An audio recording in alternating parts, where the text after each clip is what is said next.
All right, it's been a very long time, but finally we have returned with some Summoning Insight. Where was Summoning Insight, you might ask? Well, Thorin, I think that will be a story for another time. It's a long explanation, but it's back now. We will be doing this not next week because I'm going skiing, but starting the Monday after that. But we wanted to squeeze in an episode in advance first.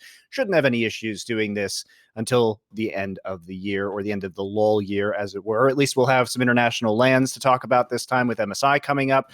Got a lot of playoffs. But first, today, we have to start with our favorite topic of conversation, because we did our Four Horsemen episode on this channel, which you can also watch on the Insight on Esports YouTube channel as well, which you should definitely check out, which is a 3-hour discussion between myself, Richard, Thorin, and Danon, the general manager of the Golden Guardians, about the import rule. But we have had a twit longer from Summoning Insight's favorite person. It was technically a medium post, but yeah.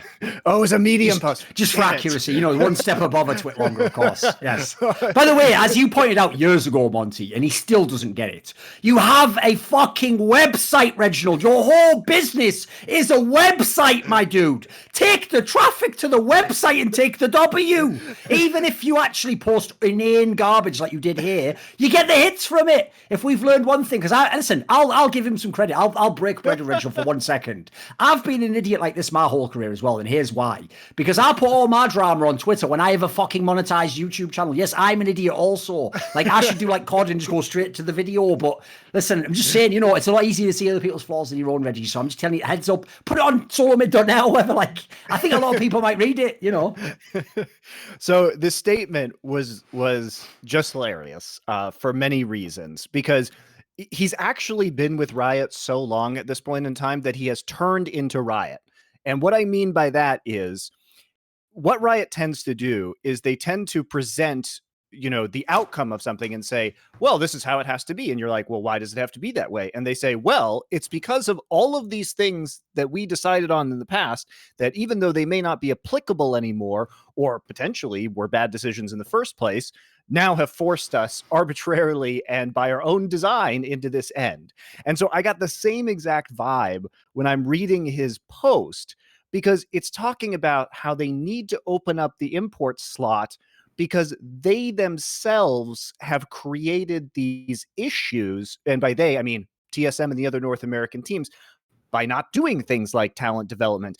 And also there's a bunch of really implicit assumptions here, which is that they somehow deserve international success. Guys, you bought an LCS franchise, okay? Can you point to a time where LCS has done well at Worlds? Did spending $10 million of your money suddenly make it possible to do well? Like, you picked this region and it has systemic advantages. I think Carlos from G2 has pointed this out, which is that G2 financially. G2 has great great opportunities in Europe for talent development, but it's a lot harder to get sponsorship. And the reason is because if you have Nike in America, they have a huge marketing budget, but Nike in Europe, the budget's all split between UK, Spain, France, Germany. So it's a lot harder to get big sponsorships in Europe for that region, right? Because of all the language differences in Europe. Oftentimes these companies have different strategies for every language, so it makes it harder to get a big deal. So there's a bunch of reasons, why you would buy an NA. And you knew the size of the player base. You knew where the server was, right? I mean, this is all, I find it just ridiculous that they haven't even done the things to develop the talent that they have in the region or set up structures to do that. Whereas when we look at Europe, they spent years creating the EU master system, which only in the last year or two has begun to bear fruit. Now, we need to see that in America, and then we can go to this next step. But importing players right off the bat is not some God-given right that you have just because you spent money in America. I also think as well, like the maddest thing is, as you say, with how you set it up, you contrast Europe and NA, because the problem was people made this an NA only problem because it was Americans on Reddit just talking, and Riot and Reggie himself, they're all Americans, so they're just making it an American only thing. If you contrast it to LEC, that's when it gets interesting, like you just did there, because first of all, I did a video about this years ago where I explained that concept, which, listen, I talked to many owners about, and I said the one area that never sat well with me is that even though they would admit that was true, like in America, I have a bigger budget here, and a famous thing, which I actually saw someone point out on like Hotline League, which is a correct point, is the same people who have those enormous sponsors, like, you're better hope that your sponsors don't ever actually realize what esports is, because you're still selling them that it's the NFL that you play in and you're the best team in the NFL. Like, the day they actually realize you're in like fucking the Canadian Football League or worse, then you might not get that same sponsorship. But okay, for now, you're getting it, okay? So you're getting the way bigger deals than even a team like Fnatic in Europe with the most impossible resume you could ever dream of as a team of championships out of the arse, right? This is the ridiculous part. You have that massive advantage, but you never acknowledge it. In fact, I always got the vibe from some of those owners of like, what do they do when there was no franchising in Europe? Why are they complaining about business? Like, they're just not good enough at developing a brand and, expand. It's like, I always said this, right? Go on then, mate. You buy a team, sell up your team in North America that's not good, your fourth best team that you have all the millions in. Buy a team in Europe, just be the best. Show us. In fact, I even said, logically, if you're these amazing businessmen, that's a fucking like untapped market. You could just walk in there and take everyone's lunch, couldn't you? Yeah, exactly. Which, by the way, is essentially what G2 did, if you don't realise. G2 just ate off Fnatic's plate while Fnatic was looking the other way, thinking they were the kings. So the idea that you're going to like have a massive advantage and, as you say, go like, oh, just don't look over there. That's just normal. Yeah, that's everything. We all agree that's fine. Yeah, me to have more money than everyone. Oh, but this one area where I'm weak, that's unfair. And in fact, as you saw, the maddest part about this whole discussion was when people as a second order effect had to acknowledge, like, yeah, I guess it would only be fair if also we allowed like all the other regions to have unlimited imports. Like, but that wasn't even the initial consideration. What are you talking about? Like, is this whole premise just like this is some sort of mad thing where like billionaires are like, oh, can I get another tax break? But only for me though. Like, yeah, exactly. Exactly. And you know what else is, and he's right in some of the statistics that he cites. Like, he talks about how CLG, 2015, 2016, when we really saw peak LCS viewership, was getting 500,000, 600,000 viewers on Twitch. This is accurate. And at that time, remember, EULCS used to be a much smaller audience, in spite of the fact that Europe has always been better than NA at every single point in time in League of Legends history, right? So this is, it's almost like that they were expecting that to continue once they purchased those franchises. But in spite of franchises in NA being sold to us as, oh, this will stabilize the system, this will allow us to test more rookies, they didn't build out the same infrastructure that we've seen in places. All of the other major regions, Korea, China, and Europe, have better amateur infrastructure that was developed years ago that is now training the pros that you're seeing today. And they are reaping the rewards of the seeds that were sown many years ago, 2-3 years ago now, sometimes even more. Let me give you a quick example, right? Because here's another contrast I haven't noticed people haven't noticed, right? Anytime there's a really complex problem, respect that it's complex. Don't think there's a simple answer, right? Because the fact that having simple answers is going to knock off a lot of the factors, so you're never going to actually get to the root cause of the problem. So there's one aspect that even I've been guilty before of thinking like way too like simplistic in my lens and being myopic, and it goes like this. Why do they have bloody veterans in academy? You should only have rookie. No, here's the rule that there should be. Here's how it should work. It's totally logical, actually, to have certain veterans in academy so that you don't have only rookies. So, for example, this is the best example I can give. When FlyQuest, I think it was like I think it was last year, they had Mashme and Wild Turtle. That doesn't make sense because they're two veterans who are both semi-washed, right? If you have just Mashme and he's your like academy guy and he helped, that way all the other positions could be rookies, but he's still stable and there's experience, maybe you have another player as well. He's and teaching then the rookies. You have a super rookie in the LCS and the idea is, well, listen, even as an insurance policy, Mashme could also replace him if he falls apart. That makes sense. To have like either two rookies at the same position or two veterans, that's where it doesn't make sense. So that actually shows that even most of the LCS teams, in my opinion, haven't even thought these things through. Like I think they make those teams independently. And I think sadly, even for academy, I've seen a lot of the lineups. Like I remember the Dig lineup at the beginning of last year. It's like, dude, that's like an LCS team. Like what? Like what are they going to learn? Except this sucks. I'm not an LCS, and I think nearly all of them ended up back in LCS. So like in that scenario, you clearly, in my opinion, even for academy, they're using the logic of like who are the best players available. Like they never were doing it like you're saying. Like well, who could like. I even think, by the way, if you want to get really next level and start to really solve this problem, right? Since at the moment, it's not like you can bring through a wave like you have in the ERLs in Europe. Like, well, let's bring through 100 players, put them into something like LEC, but lower level with team houses and land, back where we had lands, and then we'll test them and then we'll produce something better. No, what you do instead in LCS is this.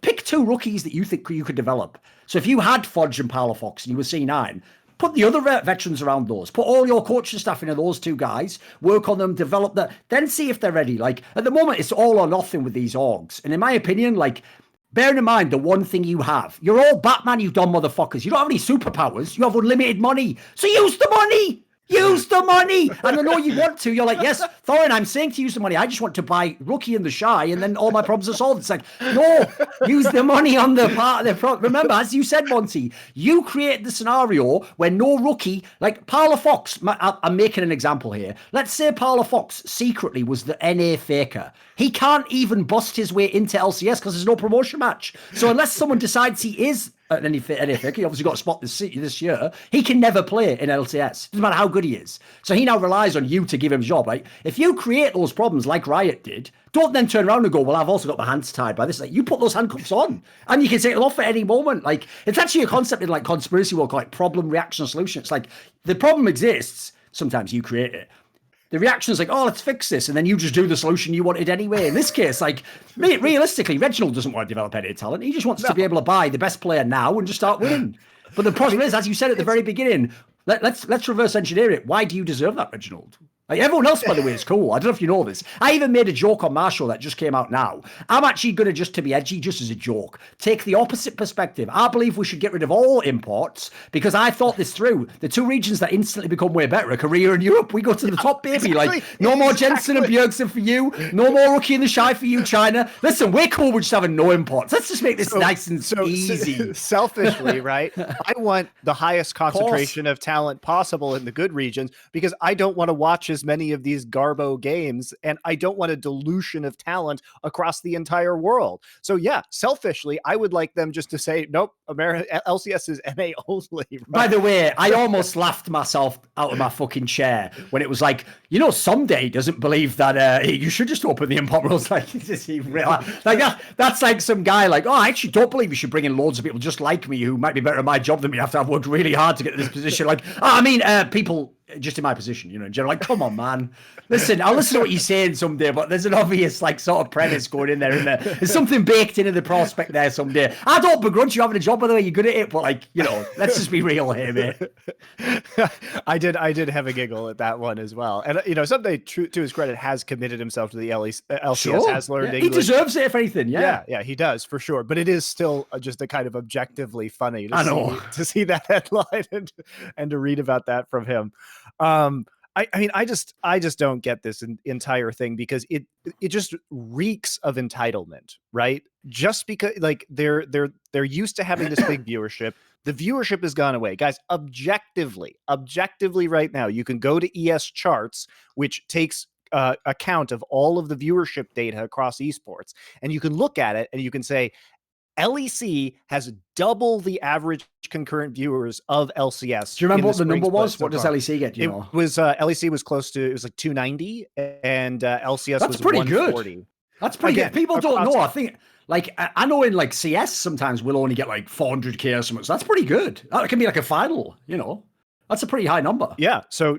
Yeah, and again, it's across all the LEC languages, and as far as I am aware, LCS does include the co-stream, so it's 140, right. And that's including like LS, Double Lift, LS, all of the co-streams, because they tend to accrue all of that data. So, I mean, basically right now we're in a reverse situation to where it was several years ago. Several years ago, EU LCS was probably half of LCS. And I think there's a lot of factors at play here. One of them is definitely the fact that, you know, Europe's made 2 out of the last 3 World Finals. That certainly helped. They've won an MSI. They've been globally competitive. The broadcast, you know, is a much better product in my opinion. Like, it's much more compelling. The stories they've got there, kind of the personality of everything, the way that they're operating with their content, I think is superior. And you know, you look at all of that combined, like, they're both a better broadcast and they're much better in terms of their gameplay. And I think it makes sense why things are kind of trending the way they are. But at a certain point, you have to say, okay, well, if that's happening, then we need to fix all of these things over on the LCS side. And the other thing that's just ridiculous that he cited was, yes, it's true that NA has smaller server sizes, but compared to China, everyone is minuscule. Why is it? Like, we should be asking this question. Is Korea bigger than NA in terms of server size? Yes, by a lot, right? but is China significantly larger than Korea? Well, why is it that every Chinese team that has won Worlds has had to use Korean imports? Why does everyone in the world outside of basically that should Europe, be one region doesn't need an import by that Right. logic. In fact, Mark C even had this argument with me once, mate, because I made a video where I made a bunch of points, and one of the points I made was like, obviously he actually did a good job in one sense, which is I didn't consider certain extra factors. Like, for example, I contrasted like just the country of Denmark has like, way better players than North America in general, because that's like Perkz and Froggen, a million people. And then I made the point that LMS is tiny, but look at the results they have internationally. Now, one point Mark C made, which was correct, he was like, to be fair, LMS players could play on Korean solo queue. Some factors do translate, right? But one area he was wrong in is this. He said something I think is a fundamental. I genuinely think philosophically he is 100% wrong on this. He said that talent is like a funnel, right? He's correct in the premise. His application was terrible. He said, right, it's a funnel, right? So if you have like, a million players coming in, then of those million, we're doing random numbers here, guys. Like of the million, maybe 1,000 like of the quality that could be a pro one day, and then maybe like, 100 of those become a pro, and then of those 100, you get 10 that are like Bjergsen and fucking Doublelift, and then of those, you get the one that's like the god, like it's caps, okay?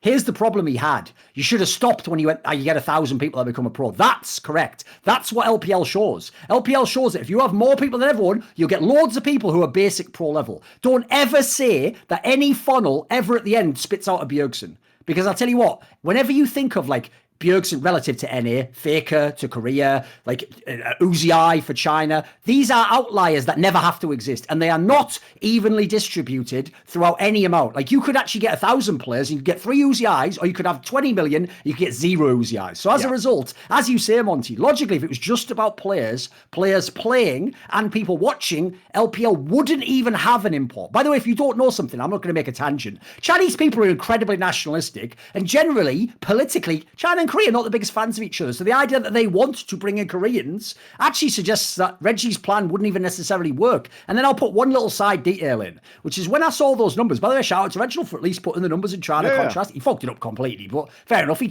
started, he had the ingredients for a pie, and at the end it was just all over his face. He was like, where's the fucking pie? But anyway, this is the problem I had. I read that and I was going, oh, wait, sorry, Reggie, I forgot this was about NA, because when I was looking at that, mate, I was looking at the fact that LEC has almost the same number of players as Korea, is whooping that Korean ass in terms of G2, and the number for Europe doesn't even work. Like, here's the factor no one bothered mentioning there. Like, see if you can spot the difference. Let's see how many kids on Sesame Street can do this. LCS equals, in theory, United States of America. It counts Canada as well, but it's really just the USA, let's be real, like in terms of where it is. LCK is in Korea. You get that? United States, Korea, China, that's LPL. LEC is all of Europe. Which one's different? Do you know the difference between a continent and a country? Because LEC is an entire continent. Now, here's one thing no one thinks about when they see that number. Probably half of those people don't speak English. Some of those people, by the way, are Russians who don't even vaguely speak English. Like, that number doesn't even work. Like, you can't even just compare a raw stat like that. The context for the EU one is crazy. Like, they don't even all play on the same server. Like, some people play Northwest, Northeast, or the Russian one. Like basically, the point with these things is he tried to do that thing again. He took a couple of numbers and he drew a massive conclusion from them. And I think actually the nuance is more interesting to discuss the nuance than it is to come to a rubbish, simple conclusion, in my opinion. Because I looked at that and I thought, dude, Europe's overperforming like a motherfucker on this. This is crazy. It really is about infrastructure too, because again, like Korea has a population of 50 million people, and they are still the dominant nation of League of Legends. Now we can talk about LPL winning, but again, it was done with Korean players, right? And according to this, Reginald's saying they have like 35 times less than Korea, China. You know what? Look at traditional sports. Look at the Olympics, right? South Korea does very well in the Olympics relative to its size. They win a lot of medals compared to a 50 million population. So it's about the way that culture and training and preparation works in Korea. And that is what we should be talking about here, because you can do things with smaller populations. Like, why is it, for example, that Denmark produces so many esports players across a variety of different games? Particularly, why are all the best CS teams Danish? Like, why is that? That country has like 3 million people in it, right? I can actually tell you, by the way, this will apply to the League of Legends example. Here's the maddest thing people don't know about CSGO if they come from another game, is Monty's right. The last few years have been all about Denmark. Not just the top team, Astralis. We're not doing like a G2 scenario. You go into the top 20 at any one point in time when it's properly on LAN, and there'll be like 3 Danish teams there, right? The actual traditional country, in the like same way that Korea is in the other games, was Sweden in Counter-Strike. Yep. But the problem Sweden has is it's more like China. It's like people just play off talent, and if they happen to be very good, it comes together. It's beautiful. What Denmark had that took them, they weren't even number 2, mate. Like France was number 2, and then debatably even N8 sometimes was 3. The way Denmark became number 1 is they have the closest thing to an actual sports infrastructure that no other country has in Counter-Strike. So what happens is, somehow at all levels in Danish Counter-Strike, they have very experienced in-game leaders, the guy in Counter-Strike who calls the tactics and tells you what to do and designs like the role that you're going to play. So as a result, even when you join the equivalent of like collegiate level, you're probably already playing with some guy who's going to go, right, this is how a team works. I'm going to call these tactics. We're going to practice this way. You don't do that in the other teams. Even in North America, like you're playing like, funds games, like the equivalent of solo queue until you get into a pro team. So as a result, like Denmark, it's nothing to do even with like, number of players. They've just got a culture like that. They've got a culture and then a system that funnels the talent up. It doesn't just say throw a million things at a wall and maybe one sticks. It goes, no, let's take the pieces, work with them, and then see as they develop who's good, who's good, and then you track them off. So I even think that's an example you could use for League of Legends, because in my opinion, sitting around crying about the lack of people in NA or NA solo queue like these are all like symptoms of the disease. They're not the disease. The disease is nobody's trying to find the NA talent and really develop it. You do it after the fact. Like, for example, this is why they want the import rule lifted. The real reason you try and get Fudge is because you have to have one NA player. Like, it's hard even with the residents to get 5 that aren't from NA. So one's got to be. Well, that's not. Yeah, that's not really a method to find Fudge. You're just saying, I just need someone to go in that chair and let's make him as good as he can be. Like, if you were really trying to seek them out, like, if anything, business-wise, that's the other angle I want to go on as well very quickly, is if you actually believed it was possible to develop NA talent, just like EU's trying to do with the rookies, you also would save money. So in the long run, you wouldn't go, no, go the other way. Make me buy Uzi for $10 million. Like the idea Reginald, by the way, has the gall to talk about money at all after buying Sword Art. It's like, I'll leave that by the by. I can't bring up too many things at once, I guess. I'll leave it at that. I'll leave it at that.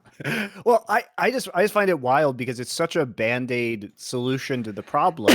And it's because they messed up. Let's be real. It also wouldn't fundamentally fix it. Like, to me, the ultimate example ever that the import thing won't fix it, even having unlimited imports, is, dude, CoreJJ did his job. I actually thought when they made the MSI final, he might actually have been, I know people who watch LPL will probably disagree with me, he might actually be a contender for like the best support in the world. He was at that level, at least in that tournament.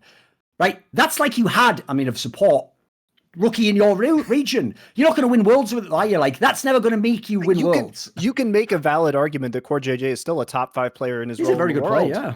Like that's a legit argument that I think you can make. It's hard to tell because of the region he plays in, but his motivation, his drive, his attitude, his competitive history. And you know what else bothers me, Thorin? I know you'll. But that's why it's the ultimate band-aid. All you did there is put a really awesome band-aid over, but you still got the wound underneath, But I know you'll appreciate this as a historian, but what no one's talking about either is you'll notice that every argument brings up Worlds results.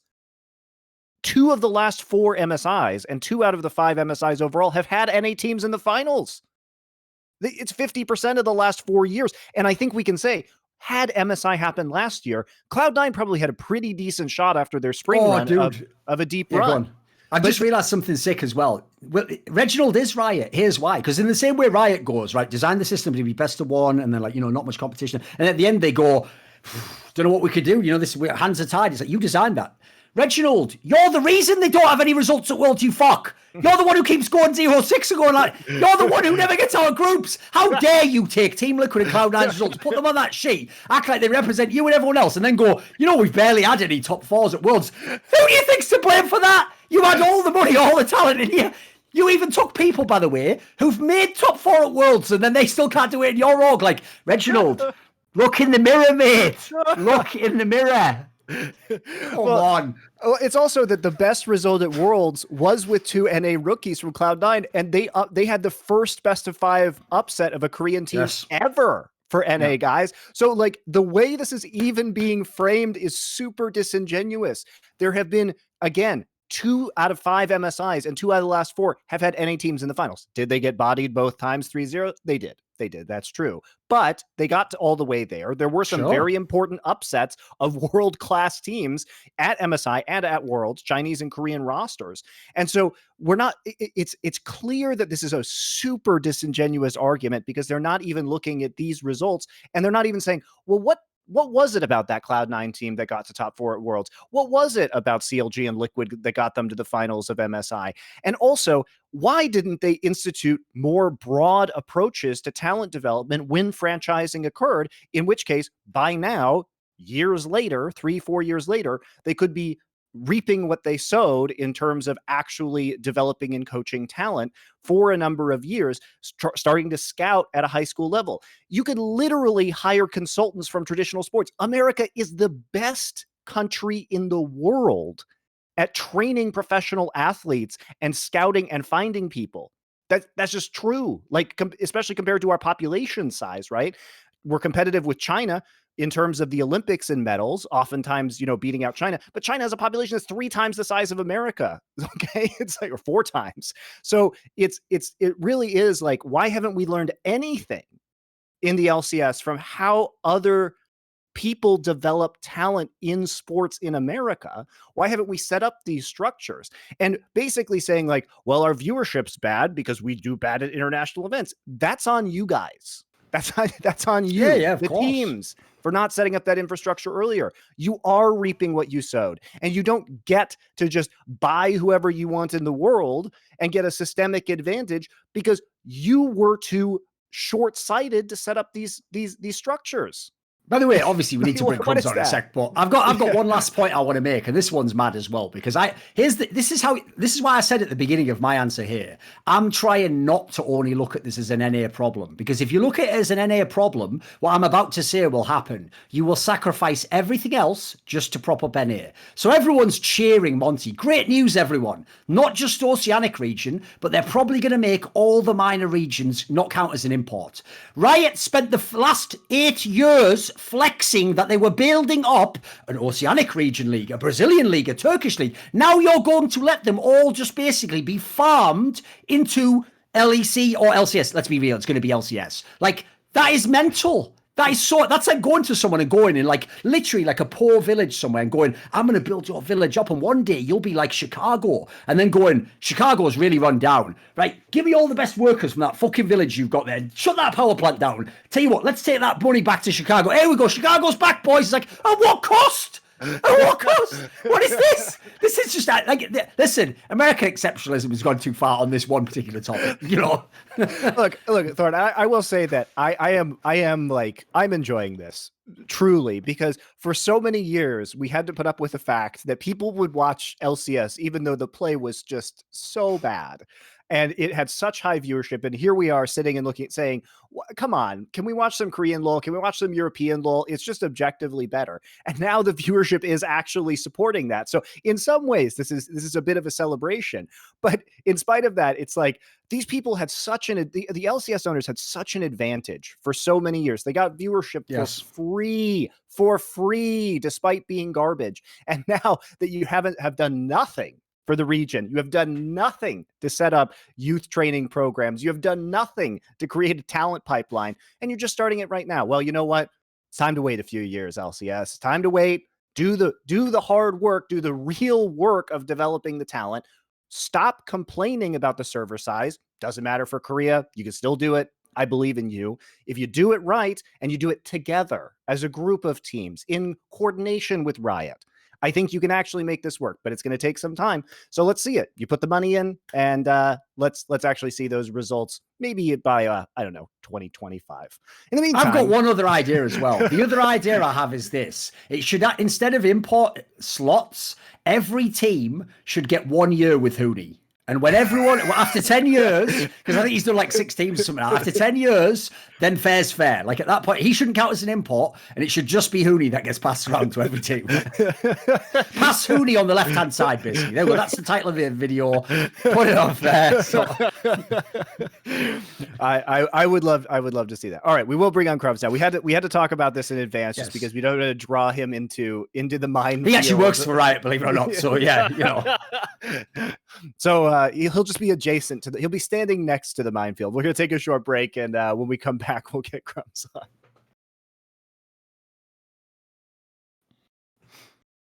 All right, here we are. We are back. I'm stretched for some reason. Who knows why my camera decides Monty, to be weird. You know that time when you were like posting something about like, I can't remember if it was like TikTok or something, because Monty tries to get down with the kids. He got it wrong again like a boomer. It's wide beep weepo. Like they like wide weepo, not thin Monty. That's you got it the wrong way around. You fucked up the marketing. Exactly. Trying to get him down with them kids. Maybe I'm just the vanguard of memes, and thin Monty is going to replace wide peepo. I know what it was now. I've actually remembered because it was in like 2015. It was when Monty just posted one time on Twitter like something like, "What is Snapchat?" or something. And everyone was like, "What the fuck?" Everyone was like, "What?" It was so like that, wasn't it? All I'm going to say about Snapchat is, first off, Snapchat sucked and still sucks. And when you were 18. When you're 18, Snapchat is the shit. Or if you're Crepo. But anyway, well, that was his problem. That was exactly his problem. I didn't do it, mate. It was just out there in the air. Anyway, keep going. Move quickly. So move on from that one. But yeah, I realized I was getting old when I just like downloaded Snapchat. I looked at it. I was like, I don't understand how to use this. I'm too old to try. And so at that point in time, but you know what? Snapchat went away. So it didn't matter that I didn't learn it. I'm still on Twitter like a boomer. It's great. Also, shout out to Crepo. He is actually streaming co-streams right now, is a friend of mine. Yeah. So go watch. Cool guy. Him. Yeah. Go watch. Everyone makes mistakes. Cool guy. I've seen him many times ever since he left the not in that context. Listen, everyone, let's just try and get through this segment as easily as we can, please. Come on, Jesus. But no. I've talked to him quite a bit over the years, and I'm sure he's changed and matured. Yeah, he's changed a lot. So definitely worth. He loves League still. He is doing the co-streams. I've seen him on Dom stream a couple times as well. So it's been fun. So anyway, Crumbz, you did say that you had some thoughts about the LCS situation, that you wanted to walk into the minefield, maybe just a little bit. Oh, sure. Yes. I love danger, first of all. Don't say anything. Keep going. So, this is a totally new segment. Keep going. Is that obviously everyone knows LCS hasn't tried. Like that's no surprise. Everyone knows it. A really interesting thing is that I remember reading this one time about why was it that a specific club in Russia had more female Russian tennis champions than anywhere else in the world. And they had a tiny population. Like, why was it that this tiny club had that? And they compared to the US, where you had top of the line facilities, cryo chambers, recovery things, nutrition plans, everything. How was it that this tiny place was able to beat this with a smaller people and less resources? And so what they found out is they go to this court, and what they see is like, how does this facility look like? It's straight up one court. There's nothing else. It's just one tennis court.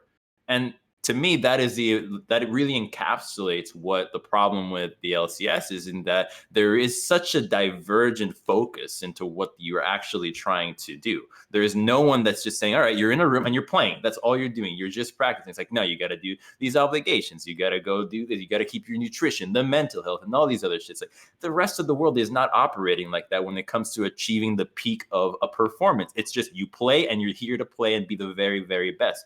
And partially, it's the infrastructure. Secondly, it's a culture issue that isn't just the LCS. It's an American culture. Yes. It's a Western culture thing. So they're having a really hard time trying to figure out how to do this, because it's the entire country that has this attitude of a certain entitlement or just throwing money at something and an unwillingness to sow and only think of reward.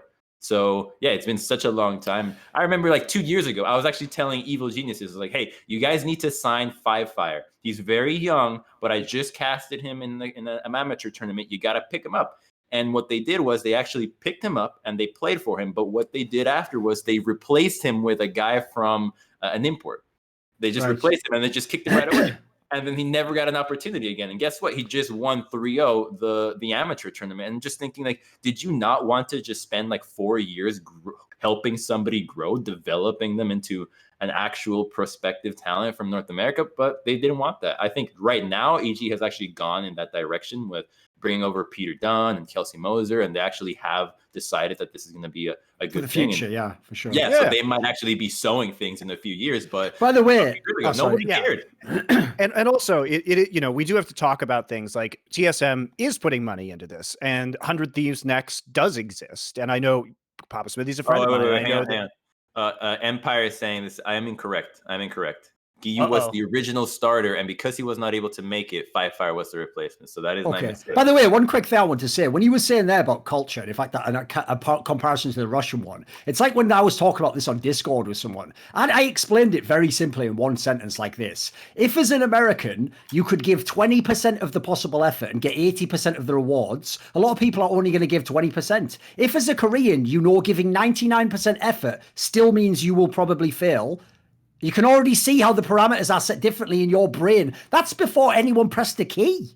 That's just who you were before you started as a player. So you're not gonna ever just model what Korea does. You have to go your own route, which is what Crumbz talked about. Like, you gotta have your own system for doing this stuff. Yeah, and I do want to talk about Crumbz's example too of the Russian tennis academy, because you know I spent years doing Muay Thai, and you would think that with all of the training regimens, technology, everything that exists in the West, that we would have produced some level of world-class Muay Thai fighters.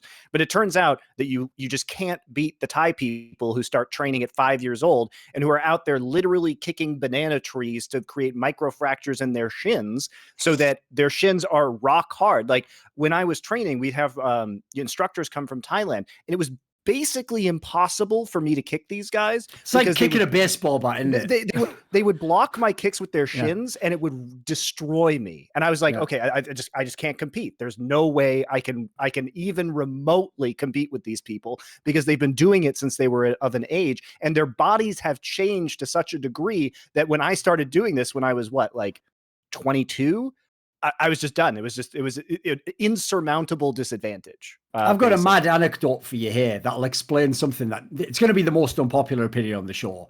Because if there's one thing that a lot of the Western coaches, I actually saw like Malaclips and a few people were discussing this on Twitter. And this is what a very, very unpopular topic, which is the idea that like, no matter what you change in a region like NA, the life values of an American will be, well, listen, I should have a work-life balance and I should have a family. And listen, that's all well and good. But if the Korean guy is burning himself to a crisp, listen, 10 years in, he's going to regret it. It's going to ruin his life. Tell you what, those first 3 years, you cannot beat that guy. So here's the anecdote. I went to China for the first time in 2009 for a Counter-Strike event. When I was there at the event, right, I was walking down the road, and if anyone's been to a Chinese city, you know it's like this. The big main roads look like, wow, this is incredible. Look how developed this is. My joke is, as you go down like the side streets, it's like you're going in a time machine, because when you get 5 side streets down, I always tell the story, I saw some person like cut a head off a fucking fish on the floor, and I was like, what the fuck? A minute ago I was seeing like skyscrapers. So this is the bad thing. As I was walking around going, this is such a weird, I'm going to try and get a sense of it, right? I saw someone fixing a lamp, you know, a street lamp. Like a street lamp goes up like this and it has the light at the top. And he was fixing it, stood on a ladder that was balanced on the shoulders of another guy. And in England, right, that would be called like, you know, like a health and safety violation. And you would have to have like 2 guys hold the ladder. It would have to be down. It would have to be a lot higher ladder, because obviously you had to lift it up to do it. Like, just to do the same replacement of a light would take so much more money, time, manpower. So I thought, listen, it's way more dangerous. Like, these guys shouldn't be working in these conditions. But I tell you what, they're going to beat that ass in terms of efficiency and how much it costs to do it. So it's going to be just impossible to beat people in that sense. Like, it's like my joke was this. What NA says is, look, we want to have like a really nice work balance, and we want to have a great life, and we want to work hard, of course, and we want to do these things. And at the end of it all, we want to win worlds. And then Asia just goes, well, here's what we're doing. We're just burning ourselves to a craze, throwing a million pieces of the ball. And they go, we don't want to do any of that. And they go, suit yourself then. Suit yourself. It's every level of Korean culture too, because this is pervasive. It's about Korean office culture, business culture. Everything is just go full force, be there 14 hours a day. And I'm not I'll saying even tie it, by the way. You'll like this, Monty. I'll tie it to the Muay Thai example because I actually know a bit about MMA, right? So if people don't know, like one of the interesting things about Muay Thai and combat sports is in the modern day, remember how American football is? Like everyone's worried if the guy gets a concussion, shouldn't be going back in the game. Like, you know, oh, I should have a week off and he gets observed, right? One of the reasons why Muay Thai fighters are insane is because say you were training in an American MMA gym, right? In theory, you can have sparring and, you know, you can sometimes do like proper contacts, but you're always careful. You're managing it. Muay Thai fighters just spar by fighting and they'll have hundreds of pro fights. And that means hundreds of practice fights. Like, that's why they're beating the shit out of each other. So as a result, by the way, that's terrible. Nobody should do that to their body. It is really bad. But again, try beating that guy. Try making a guy scared who's on his 102nd fight and you're in your 7th fight. It's like his 102nd fight in like 3 years, too. No, for sure, yeah. Every few weeks. I think that's the problem with like how the American culture views idols. Like, you have so many idols that you're like, oh, this guy's the best at this guy's the best at that, but they don't actually, they're like, I want to meet my idol and there's going to be such an interesting person, like I admire them so much, and then they meet him and they realize this person does not do anything else but that thing you admire. There is literally nobody there except whatever thing you think they're good at. And have you ever talked to Faker? Yeah, like right, like with every single field of excellence, when you're at the top, you're actually not a person anymore. You're just that action. Like you're only doing that. And I don't think the US really understands that to get to that level, when you're competing on a global scale, you actually need to compete against people that are doing that. So if you're not willing to sacrifice everything except that, you're not going to beat the guy that does. Faker's favorite drink is water, guys. Faker's favorite drink is water. Like, remember that video that Riot made?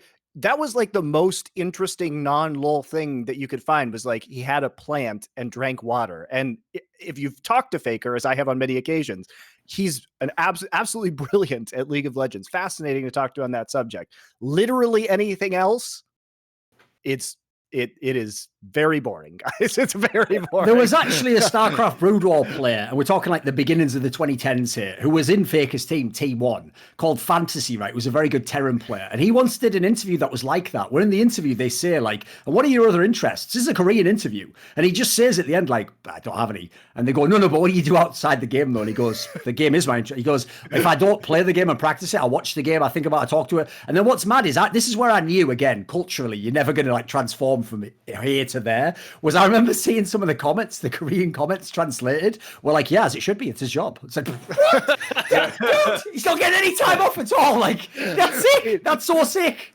We will bridge into this conversation a little bit later, because I do want to talk about T1 at some point in this show. And T1 is associated with this player because Gumayushi is actually Innovation's younger brother. Innovation is a very famous former T1 like StarCraft 2 champion, who's one of the best StarCraft 2 players to ever play. Innovation is probably the single most boring human being I have ever met in my life. He was on my team, mate. Like, he was the guy where I'm not joking. Like, he would just stare at you blankly and he would be like, you want to go for food or something? You're like, no, I think I should go and play. It's like, exactly. What? Like, the event's like tomorrow, dude. Like, zero emotion. I've been at parties with this guy drinking, and he just stands there and says nothing and literally, you know, has no reaction to anything that isn't about StarCraft. It's fascinating. But that family sure produces some excellent League of Legends players, but we will get into that. I was actually surprised. Did you know that, Thorin, that this rookie? No, it wasn't ways related. That's Innovation's younger brother. I can see why they're crafting him then. Probably looked up to his brother at a time. He's like, oh, he's such a good player, and then now he's doing the same thing. Meanwhile, in America, who are people looking up to? They're looking up to like Tyler Watt or something, going like, oh, that's what I want to be, baby.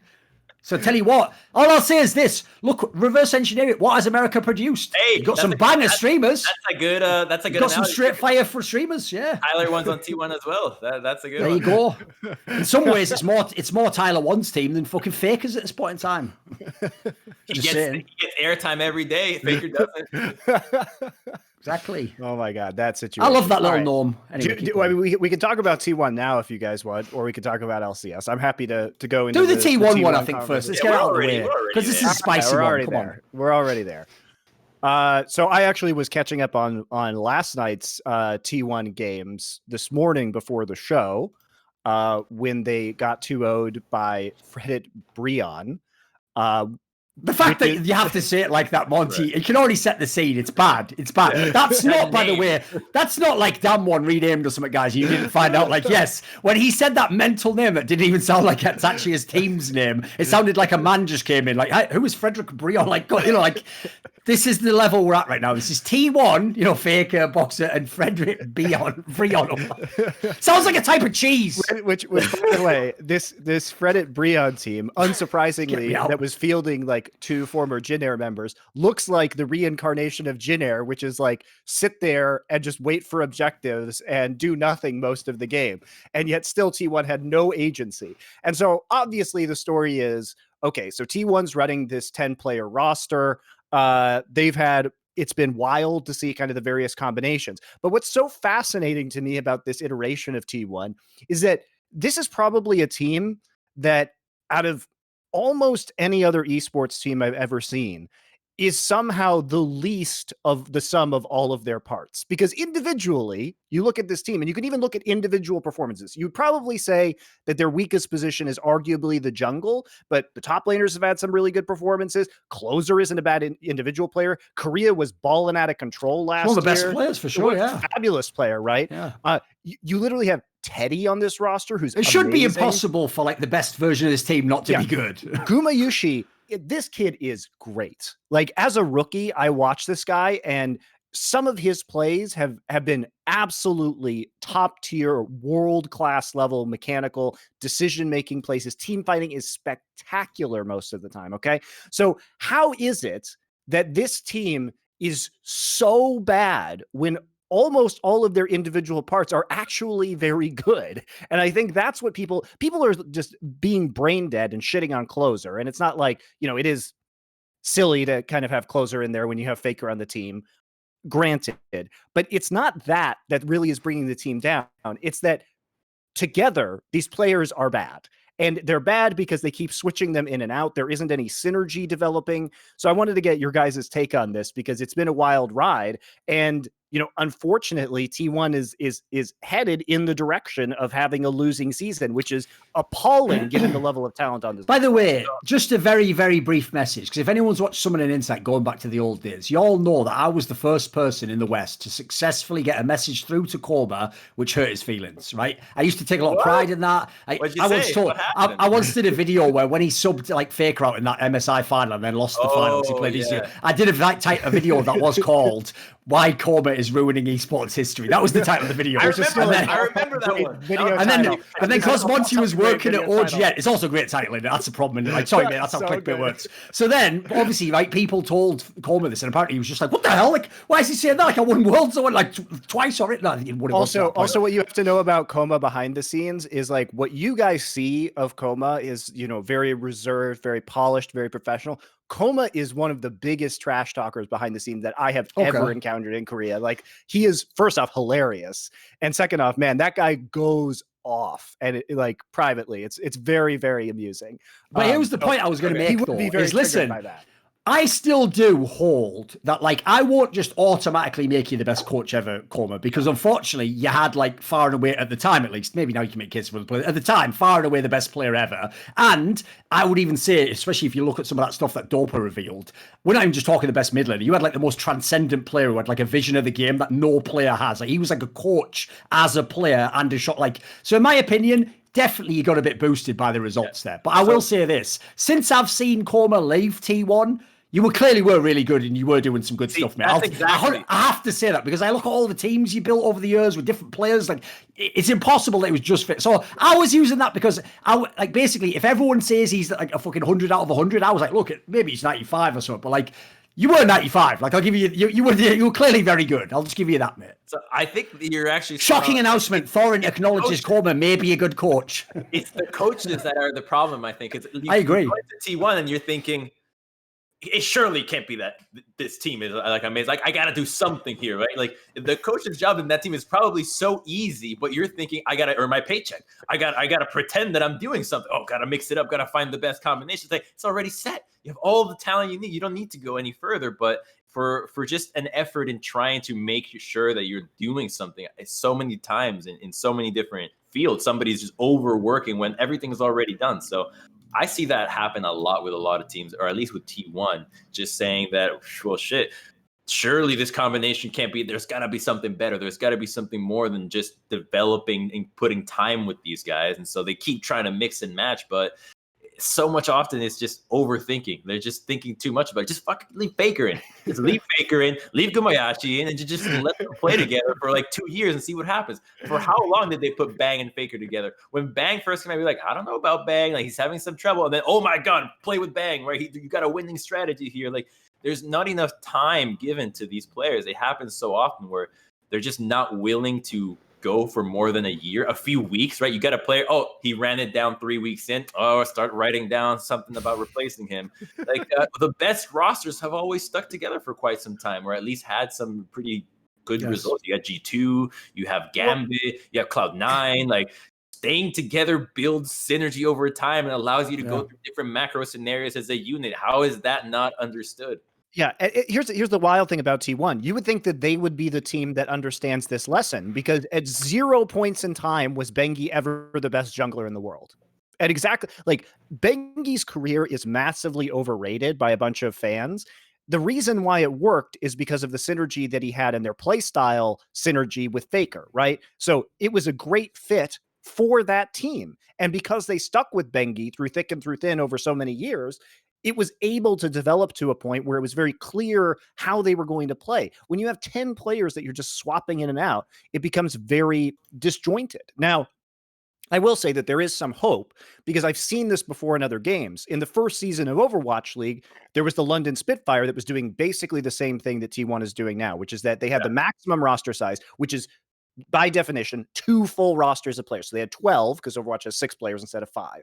And by the end of the season, they had cut half the roster and they won the championship, because by swapping in and out, they were doing this exact process. It looked absolutely insane, because you expect this loaded with talent roster to be successful.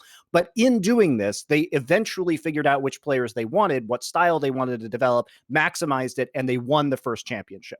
So it's not like this is a doomed scenario for T1, but you have to make a decision at some point.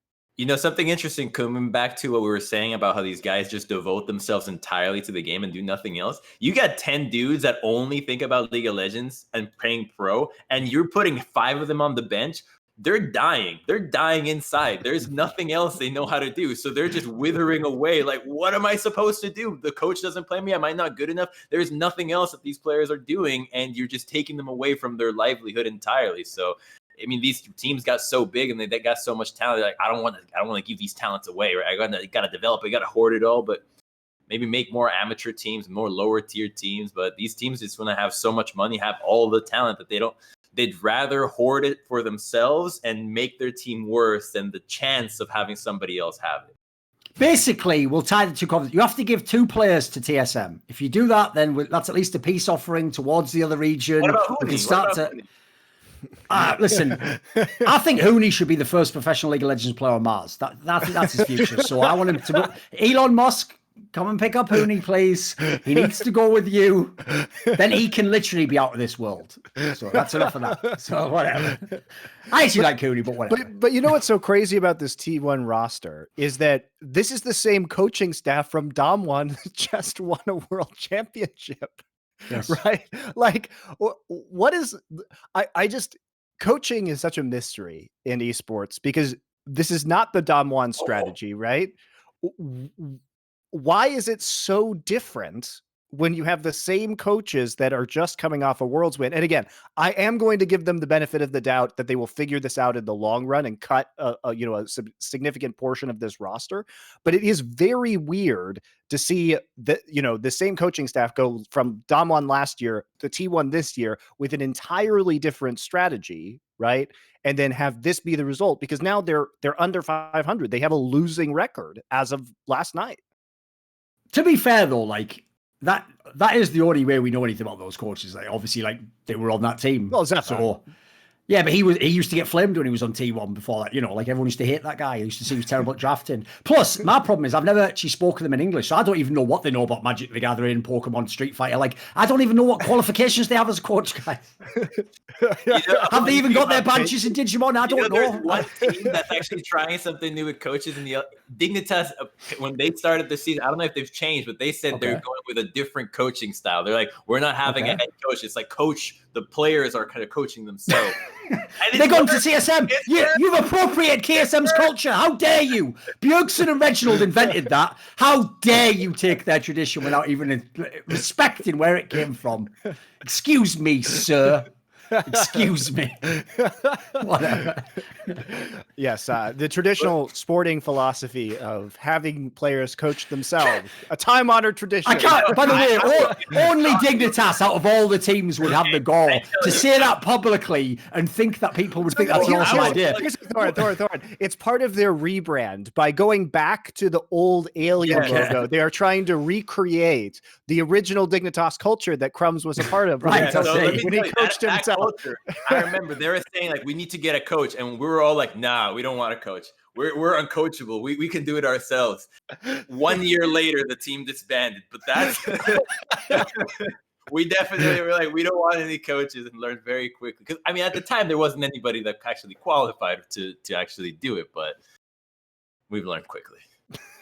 All right, I do want to talk about Dignitas because I think it's very interesting once we get to the LCS. But let's wrap up the T1 portion first, which is, Thorin, what is your take on this T1 roster and where they should go? Because it's pretty tragic right now. Right, the big problem I have with this roster is I'm not someone, especially in Korea, who's against the idea of testing out rookies. In fact, T1 classically was an amazing org at doing this. They even knew the bizarre scenarios, you know, where they would make like Blank play, who clearly wasn't the best, but they like knew how to use him and they could get wins with him, and then he went to something out. Like, if anything, these guys were geniuses at that. They actually did a fantastic job. My problem is this, is like you guys have said, there are certain players who just obviously should be in the team. Like the idea, by the way, that you would, I know, listen, I actually was a very big fan of Teddy. So in my opinion, you pick, you either shit or you get off the pot. If you want to stick with Teddy, who was a very good player, take the Teddy and carry a bot lane. Let them be one of the best bot lanes. If you want to go Gumiashi because you think he's the future, then just fucking put him in now and make that the new bot. Like, the idea you're going to split bot lanes up, that's mental. Of all the positions you can't be splitting up, it's a fucking bot lane. So anyway, that's madness. But anyway, beyond that, this is my big issue. If this wasn't T1, say this org was KT Rolster, a team that's fallen in stock and people don't expect them to be champions, this is fine, because you know what? There's a cynical element to this where they are basically saying, I don't really care about anyone except Carrier, really. Everyone else can potentially be benched or play, and I'm just going to test as an org who's good, and then you know what? Next split will get him. That's when I'm going to know who's good. Right? My problem with that is this. Why is Faker still in the team then? That's appropriate if Faker retires. This is supposed to be Faker's last ride. This is his last chance to have like a Tom Brady moment where he wins a massive tournament and he ends on a high. Like, instead, you're just wasting his year on some mad development year where you're just fucking around with junglers and just bringing in, you're splitting the bot lane up as he plays. Like someone did it on Reddit where they listed all the different variations. Like, there's no rhyme or reason to some of these. So as a result, what I don't like is, I'd like to know what your initial premise is. If the premise is get the best team for now, this is the worst approach I've ever seen. If the premise is let's just test all these guys and see who's good for 2022, it's probably not a terrible approach. I just think it's pretty disrespectful to Faker to say, oh yeah, stick around, we'll build a team around you, but we won't really. We'll just constantly chop and change and sort of A/B testing. A/B, was it that? Was it this? Was it that? Was it this? Faker's just sat there like, I used to be a great player. Give me a break. Come on. Is this his last year or not? Come on. I just wonder when the fan club's going to start hiring trucks again about this roster. Like, I don't even know. Maybe they've already started doing that. But as mad as they were about what was going on in the preseason, they should be double mad now, because this is the least scientific process that I've seen when it comes to developing a roster. To be fair, I can absolutely confirm from the outside, T1 is in no way having a gay old time. So maybe they're not motivated. I don't know. The vibe isn't there. Whatever. I think their dream is to make a subsidiary team like T2 and then just move all the players that way, and then they can have both championship wins. They just want more teams. They don't actually want to divide anything. Yes, everyone's going back to 2014 or whatever. Yeah. Roll back exactly. the clock. Yeah, Oh man, but yeah, I it really is just depressing to watch the amount of talent just sit there being so awkwardly used to the point where we're now below 500, which is truly, I think, unbecoming of T1 as an organization. But oh, by the way, here's one thing I'll say. This isn't like, I'm not, as I said there, I'm not hating on rookies or the idea of using rookies. Actually, I agree with you. Gumayushi looks like he will be a great player one day, yes. Potentially T1 level. He obviously looks like it now, which hasn't been able to play enough. Here's my problem. You can't say, well, Thorin, they're testing out rookies. DRX lost their biggest names and put in Solka, Bao, and Becker. None of you even know who those players are. The most hardcore fan ever. Player, Pioshik, their worst player. And they are third in the league, and they have 2 extra wins over T1. Yep. Well, and they played one less game. Did you see the Brioni quote for the Faker thing? It says it's different for every team, but we think it's harder to face Faker and reveal that when we saw the entry that was revealed earlier, we thought it was doable. Since T1 is made up of since T1 made up the roster of rookie players, I thought as long as we don't bomb the laning phase, we can win through our macro. So even the opponents are glad to see T1 doing this to themselves. Yeah, and if anything, DRX proves what development does, because Pioshik has been really good this year so far, and compared to when he was probably the worst player on that roster last year, and they announced, I thought, wow, this is not going to go well for them, and it's gone surprisingly well. So you can see that in a more limited capacity, if you actually limit the number of players on a roster and the amount of substitutions that you're doing, you can potentially develop synergy over time and be good, or in their case, pretty much be good right off the bat, right? And yeah, I mean, I would be happy if I was Fredit Brion. I can't get over this name. Fredit Brion sounds like what you think an Englishman's name is if you don't speak English, and you're just making up words. It's so yeah, exactly. It's Frederick Brion from the home counties. He enjoys farms. He does long walks in the countryside with his dog, and he enjoys a nice glass of port before bed. That's Frederick Brion. So they were previously, all right. The names before are actually even better. So at first it's Freddie Brion. They were previously known as Brion Blade. And before that, they were the High Fresh Blade. Brion Blade is a shit anime character for sure. Definitely. What? Brion Blade is the new kid at high school who's a bit edgy, but he's probably got some like secret powers because he had a dark past. He transferred to school for some reason. I think Brion Blade is the superhero name, the superhero alter ego of the very boring regular person, Fredit Brion. You were kind of close. So Fredit is a food company. So okay. Yeah, it does have something to do. I mean, I don't know. Like I haven't heard of Fredit, and I lived in Korea, so not sure which food company. All I'm going to say is this: we've done this before in the past, so I'll do it one last time. There's a test that exists, right? It's a concept for bands, which is you have to say, could you ever imagine going out on stage and someone saying, "Wembley, are you ready? And then if you say a name like it's Queen, of course you can imagine that. Like, yeah, that'd be great. Can you imagine someone saying, and the world champions for 2021 are Fredit Brion? Like, no, it ain't gonna happen. It ain't gonna happen. Sorry, that's over. That's done. Only China can give ridiculous ass names and win worlds. They're the only country that's allowed to do it. I'm sorry, Korea, it didn't happen for you, mate. It didn't happen. It didn't happen. Never.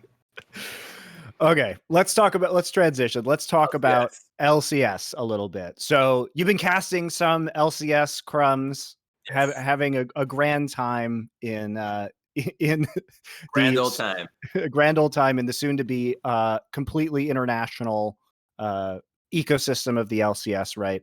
It already is. It is. Yeah. It is. It's true. Since we mentioned it earlier, let's talk about Dignitas, because this is a team that has vastly overperformed expectations, and if I had to guess, will not be doing so for too much longer. So what's your initial take on Dignitas's success given their roster? So the Dignitas mindset, I think, is they really embody the idea of it doesn't matter if it's a bad plan as long as we're all doing it. So their plan, they're all in agreement to play around Dardoch, and it works because they're all in agreement of doing it. Is it a very strong plan? Not as strong as what the other teams are doing, but that is way more than all the other teams are doing because they're not on the same page. So just from being on the same page, they're actually getting to win so many more games. I think that's their strength. I think other teams need to just look into that and say, all right, it doesn't matter if we have terrible ideas, just as long as we're all doing it. And they're sticking with it. I think they'll actually get better because of it. I think they're actually going to not fall off. I don't think they're going to go very far in the playoff run. Maybe if they improve significantly, but I like where they're at. I think at least top 5, maybe even top 4. My big problem with Dignitas is this, like, first of all, in the team, obviously it's a bunch of people who are, like, I know technically Sligo is not a rookie. In fact, God did play some games, but like they are in the sense that they haven't like fully been in the league the whole time. They haven't had years, you know. So my problem is this, like, you can't put all your eggs in the Dardoch basket because he's too streaky as a player. Like, Dardoch's problem was, because he kept moving from team to team to team to team, we only saw like his strengths, and then people thought the downside was just his personality. Actually, just as a jungler, he has some big weaknesses. Like, he can be a very good ganking player. He can be very good if he gets ahead. He can be very good at being decisive. He was doing hugely well early. Yeah. But the problem is, I do see some like decision-making errors, or like sometimes where it looks like he doesn't know what to do in a game and he seems frustrated. So I think the problem is, like, it's not the best jungler in the whole LCS. So if you build your whole team around him, like you're saying, Crumbz, like, I don't think you can win with that. No, they're not building the thing that I also find really interesting about Dig is the bottom lane Neo. Have you guys ever heard of Neo?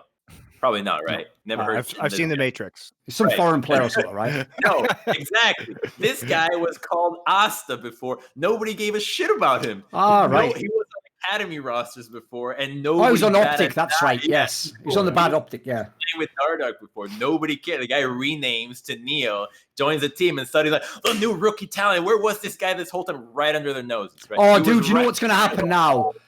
Because I made this video roasting all the LCS teams to sign in Hooney, there's just going to be next year some guy called fucking Fredit Hooney Brion with a fucking mustache like, hello, sir, I'm new to the LCS and I would like to play the top lane. I certainly won't run it down now. Like, that's what you're going to do. That's how he's going to get all his money again, isn't he?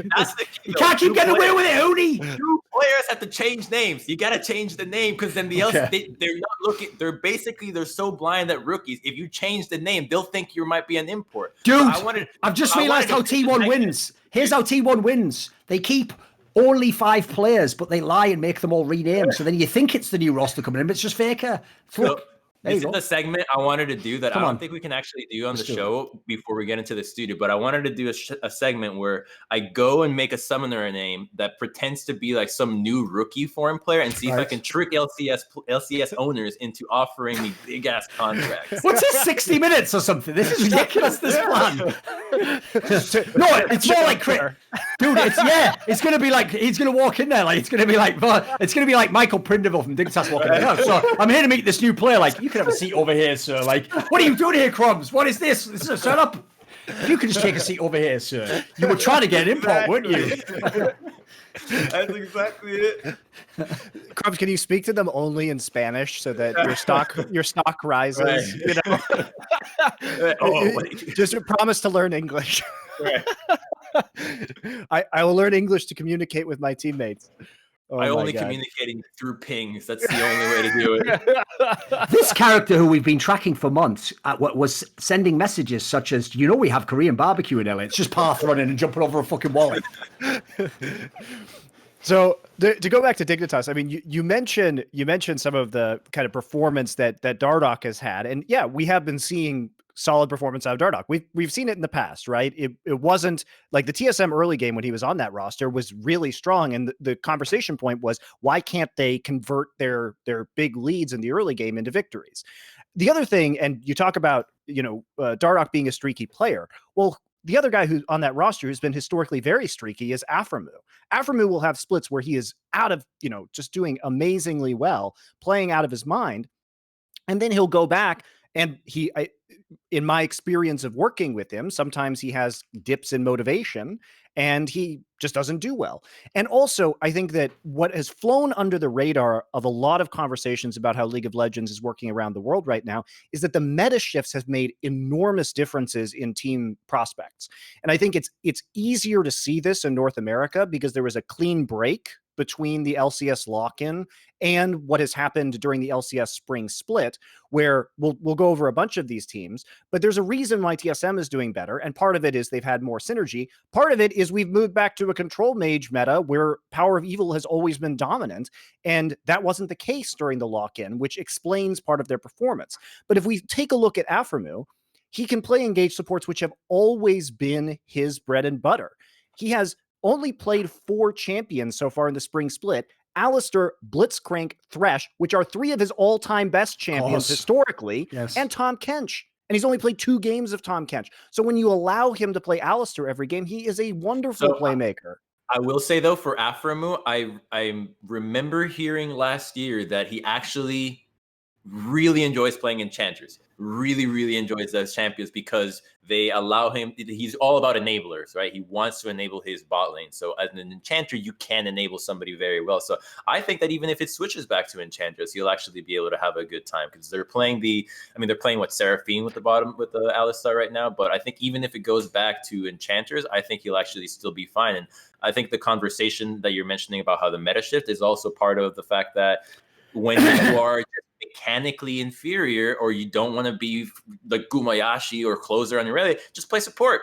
Just play support like Huhi, right? How does Huhi go from a mid laner that nobody wanted to pick up to suddenly S tier support in the LCS? That's what people should be doing. They need to recognize, hey, I'm not good with my hands like this. I can play other roles. I can do other things for my team, but that doesn't seem to be the case. We want to force players into playing the things that they're uncomfortable just because we see the best LPL team do it. And so I think that's also coming into it, where Dignitas is just saying, yeah, well, guess what? We're not going to actually try to play these crazy things. We're just going to do the nice and easy, simple shit, Udyr, Skarner, Alistar, Seraphine, and it wins games because you're not biting more than you can chew. You're playing those are not super execution heavy compositions. And dude, people, all right, you have Samsung won against SKT by playing Malzahar mid lane. All right, you tell me you need to be able to play mechanically complex champions. You do not. You really do not. What was the other time where they had Skarner there saying, guess what? We were like, this guy's so good, dodges every skill shot. Pick Skarner, now you win. MSI, so yes. TL at MSI, yeah. That was exactly what they said, apparently, that Smithy's logic was. It was like, if you have Skarner, you just press it and pull the guy. That even works against IG, it turns out. Remember, we are playing League of Legends. It's a broken game, guys. Like, we're not playing chess here, you know. It turns out Rookie is exactly the same as an Iron player when he's suppressed by Skarner. There's actually no fundamental difference. It's true. You could just remove Faker's ability to play the game with Malzahar, then you're fine. It's easier, when you play easy shit, you can think more. Right? You're not focused on your mechanics. You're not nervous about whether you can execute your skill shots. Like, you see how many junglers are amazing at Udyr because they don't have to do anything, and you can just think about the game instead. It clears the jungle by itself. And then he already has the player who shows that. It's Demonte. This guy knows exactly what his skill set is, what his champion is, and he plays exactly the way he should. Doesn't try to play above the rim. He doesn't try to play like he's Rookie. Just plays exactly his game. Yeah, and this is again the thing that I think has been really overlooked by people is that what it's so clear when we look at lock-in compared to the Spring Split of LCS, where 100 Thieves is doing very well at the start of the season. Well, guess what? When Demonte in lock-in before the meta changes is just sitting there playing TF and Galio, champs that he is good at, and his style is supporting his side lanes and supporting his jungler. Yeah. And all of a sudden, now he has to play Azir. Well, there's going to be a pretty big difference. He's reverse Power of Evil, basically. Demonte and Power of Evil are two opposite sides of the same coin. Flip it, and if you can put them into one player, you could have every meta. Like an Archon from StarCraft. Now the difference like an Archon, the Demonte Power of Evil Archon. Can we get it? Demonte of Evil. Sounds like an alternate name for you or something. Is that your alter alias? Demonte of Evil. There we go. Or just a Jamaican man talking about Monty on Reddit. That's true. But what's so funny about this is like that whole entire conversation is just kind of gone by the wayside when we look at the strength of these teams. And frankly, I would always rather have Power of Evil, because here's the truism of League of Legends. Can you play Orianna in basically every meta and devise a winning strategy? Yes, you can. Yep. Which is why I am the Power of Evil fanboy. We've talked about this on the show before, but I love this guy because you can always, no matter what the meta is, devise an effective style around playing a Power of Evil. Are you always going to hit that ceiling? No, not if those champs are in meta, but you can always play some of these champs out of meta. Yes. Having a roaming style is dependent on the quality of the meta and the quality of your other players. If, for example, you can't find very powerful carries in other positions because of the meta, the roaming style falls apart because you're not supporting anything anymore, right? You're not funneling gold into champions that are going to win you the game. So PoE was carrying CLG, right? Like, yes, that's how good you can play around him. And by the way, just to tilt everyone, just take everything that Monty and Crumbz just said there, just put Froggen instead of PoE. So there yes, you go, whatever. Just to fuck with everyone. Yeah, this is they're just technically there are certain, ever since League of Legends came out, there are certain truisms of the professional scene. And if you have to pick, if your mid laner can only play one style of champions, you're not going to pick roamers, you're not going to pick assassins, you're going to pick control mages every time because they have been the most relevant for the most amount of time in the professional scene, and they kind of always will be, barring some massive changes to the game. So the two rules of League of Legends go like this. There will always be a period that is control mages, so you have to at a minimum play them. 2, even the best mechanical jungler in the world has to be able to play tanks at some point in time. Those are the two rules that if you violate, like, you might win in the short term if you catch the perfect meta, but like, you're going to have a hard time over a whole year if you can't do those two things. You know, another aspect I think has happened in League that I really see from Europe, and it might, I don't know, obviously LCK, I don't understand the language, but with Europe, a lot of focus is on creativity inside the game. Can you be creative inside the game to come up with different ways of playing, different ways of approaching a circumstance? And in LCS, I feel like that creativity is really not there. It's not even allowing the player to be creative with their champions. It's more like, well, we see what the best are doing in other regions and we'd like to copy it. We don't actually want you to be creative on your own. We'd like you to just do what they're doing because they've won before. And so it's a lack of trust in a player or a team's ability to be confident in whatever they're doing that then makes it even more static, makes it even more boring because they keep repeating the same thing over and over, and then it gets dull because no one's being creative about playing the game. And then they go internationally and they realize, oh shit, they know everything we're doing. Because guess what? You've been copying them the whole time. And this is really relevant. There's a proverb, there's an African proverb from that's super relevant here. It's come on, hit me with it. Copying everyone, the monkey eventually slices his own throat. I love it. That is actually shockingly relevant to League of Legends in general. I'm not going to touch that one with 10 feet. Don't say anything. Don't say anything. but yeah, I mean, I agree with you. And I just think, like, you really can look at the strong champions. And if you were to tell me which champions were strong in this meta, and I were to look at a list of LCS players, I could pretty easily predict the teams that are currently doing well, right? It's not going to, it's not going to be EG. Again, EG is another team that went from being very successful in the lock-in, but they have certain restrictions. When you're riding with Jizuke and Impact, you know what you're going to get, right? You know exactly what you're going to get. And it's not what's going to be good in the current meta. Like, they'll have a certain floor of talent that will get them a certain number of wins, but this is not a team that's going to challenge for a championship in the meta as we have it right now. It's never going to happen with the play styles and champion pools of these players. Thoughts on EG, Crumbz? I mean, the thing with the Jizuke that I always felt even from last year is, like, I know you want to put him on control mages, but he looks a lot to me like when they put the Monte on control mages, where they look uncomfortable or the team's not really playing around them. And I mean, I saw his laning phase on Orianna, and it's actually really nuts. Like, he's actually very good on these champions as well, but he's so aggressive that he's often putting himself in positions where he dies. So it's not something that you can do on control mages, really. So he does know the offensive limits of the champion, but not necessarily like how to keep yourself alive. So I always feel like with Jizuke as a player, I see him almost like a budget caps, in that if you just help him do his insane things, and you're actually gonna win games. Like, just fucking throw everybody to the mid lane. Just help him do insane things, because nobody else is commanding this much attention from this role. There is a lot of value to have a player that is such a magnet to all sorts of action inside the game. So if you just back him up further, yeah, you might lose a few games, but it might also just blow the game wide open here and there. So I always want to see players like that just double down on that strength. It's going to look insane. Absolutely. You're going to have to develop your own little style, but I think it'll actually be better than trying to fit him into a mold that he clearly is not working with right now. Well, it's also, I think, a lot of his strength past the laning phase is in split pushing and side lane pressure and being aggressive in those situations. And that's just frankly very difficult to pull off right now. So it feels like he's not even able to play at his full capacity in the mid and late game because he's not able, the meta just doesn't suit doing those things as effectively as it has in the past.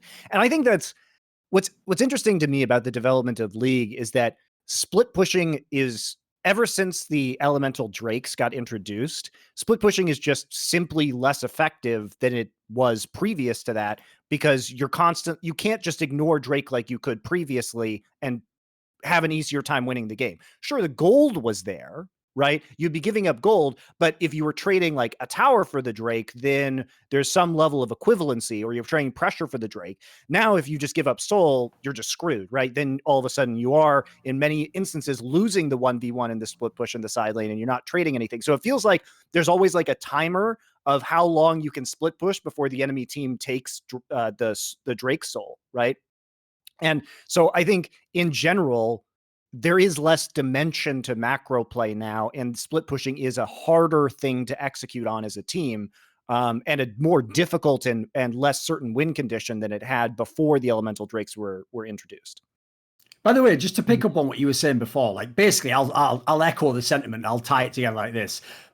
When I first saw Jizuke play in the old team, when the core of them were the Giants, and then they became Vitality, like I actually thought, because Yamato Cannon was their coach, and like everyone was talking about him as good, I thought, right, did he design this style of play? He want this early game focus. I actually think every team Jizuke in, it only works if it's a Jizuke team. The whole team has to be based on what he wants to do. And like Crumbz says, he is kind of like a Caps in the sense that I don't think he knows what he's about to do. But it can be genius sometimes. Like he can be super good on his champions. He does have like a crazy vision for making plays. The problem with that is like, it's just not going to be like, I always do a consistent job on Oriana in the middle. He's not going to do that. He's not going to be that style of player. So in my opinion, don't sign this player if you don't want that style. Like, I don't think actually he should be in like the best team, for example. I don't think he's appropriate for the mid. But if you want to have like a nice dark horse team that can upset people, like one thing I'll give them credit for in this team, I'm not a big fan of Deftly, but that's mainly because I'm getting PTSD from when he was on Golden Guardians, just losing all those games for Froggen.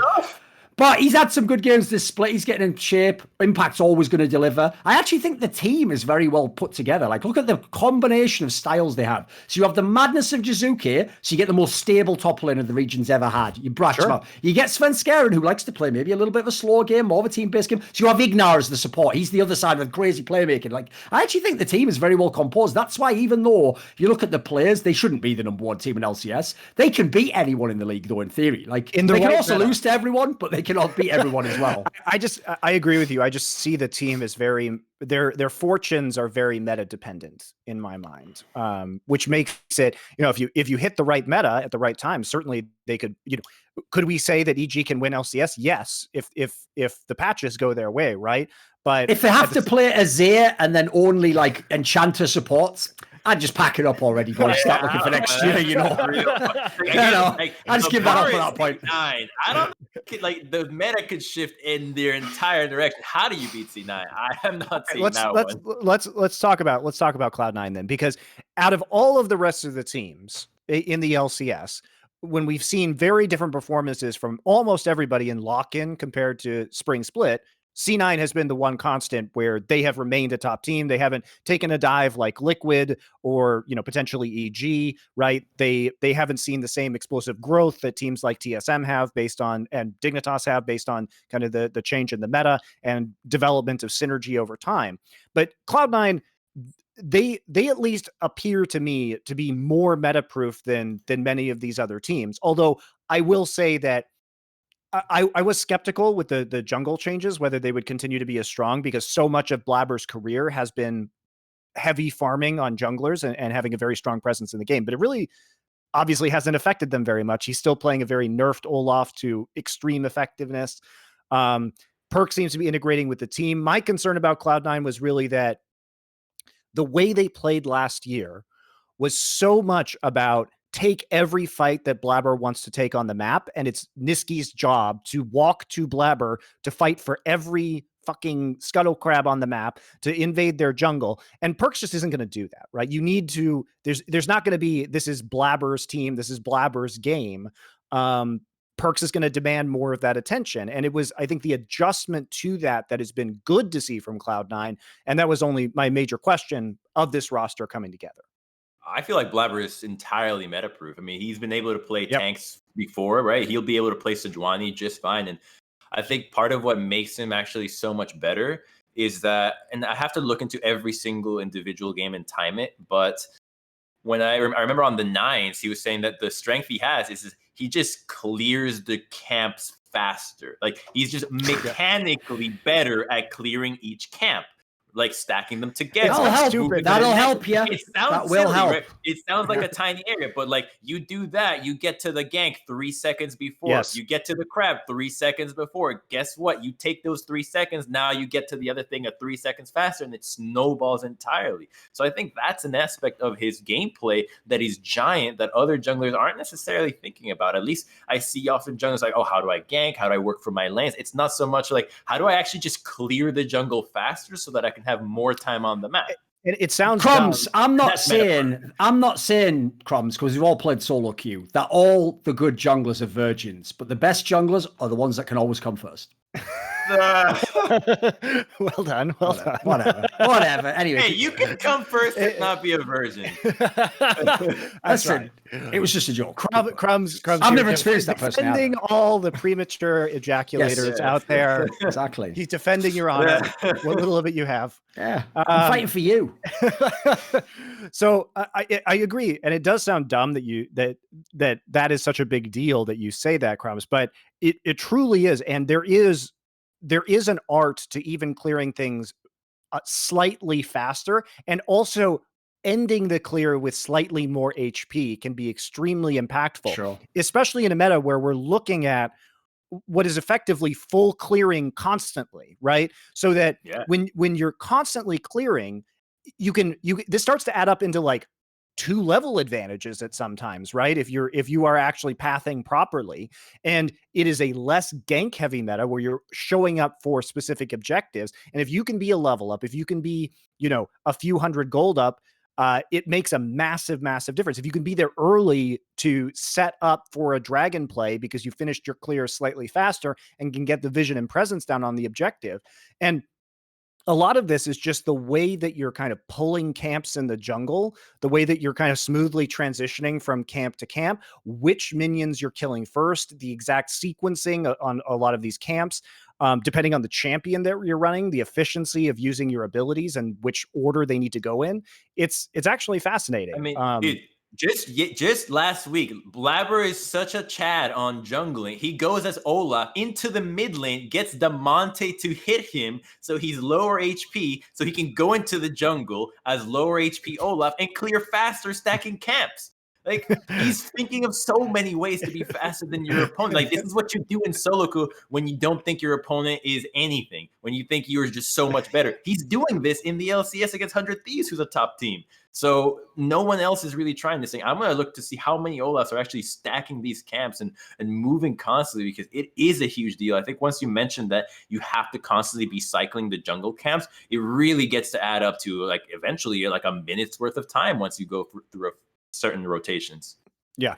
And unfortunately, I mean, what sucks about this, honestly, this year is that we don't have Pro View, because there should be more content made about this, but we just can't really see a full clear from a jungler's perspective right now, or watch an entire game of pathing very easily. Because while I can look at it on the minimap, it's not always going to show you things that junglers do, like pulling blue and Gromp together so you can AoE them and clear them simultaneously, right? And these kind of tricks that are becoming increasingly commonplace in the professional scene. And it is, I really want ProView back, because I think it was an excellent tool that Riot introduced. And it is. I do as well, sad. but I will just say I do have actually stock in that company, so I have to just say that. That's something called ethics. Sorry, boys, but I also would like it back for not just that reason, alone. You know, just saying it's a good product. I also have stock in it. It's an adequate disclaimer. Yeah, but yeah, fair enough. I wish we would have more content about kind of champion specific clearing patterns and in-depth reviews of that. But it's very hard to get at the professional level right now, unless you're downloading solo queue replays. And even then, it isn't a great reflection of what happens during professional games. I think that a really interesting thing is always pops up is, I guess during off seasons, you always have random players showing up like, oh, new clear speeds with these junglers. And you have like, they're showing you all the tricks. Like there's people that are just going into custom games and only practicing tricks of stacking camps together. And like on champions like Fiddlesticks, it'd be able to hit insane clear speeds. On Evelyn's, like on all sorts of these junglers. But a big part of it is that in pro, they're like, oh, I don't want to start stacking camps. I'm afraid I'm going to get invaded and killed. What if they find me being so low? But if you're confident in your team, confident in what you're doing, you do it, and now you actually get a big advantage. So I think that a big confidence thing is also something that, I mean, the game is obviously entirely confidence-based. If you don't think you can do it, then the players just end up looking like shit. Yeah, and there hasn't been an issue with Blabber as a person in terms of his confidence level. No. One of the charming things about him is how much confidence he has in himself, and how his play is very much like his personality, which is. And he's NA.